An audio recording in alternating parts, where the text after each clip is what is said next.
કાંકરેજ પંથકમાં સતત વરસાદી માહોલ યથાવત. કાંકરેજના શિહોરી ઊણ સહિતના ગ્રામ્ય વિસ્તારોમાં વરસાદ.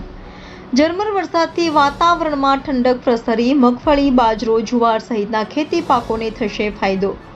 વરસાદની ખેંચ વચ્ચે તાલુકામાં વરસાદી વાતાવરણથી ખેડૂતો ખુશ. India 24 news, Kankrej.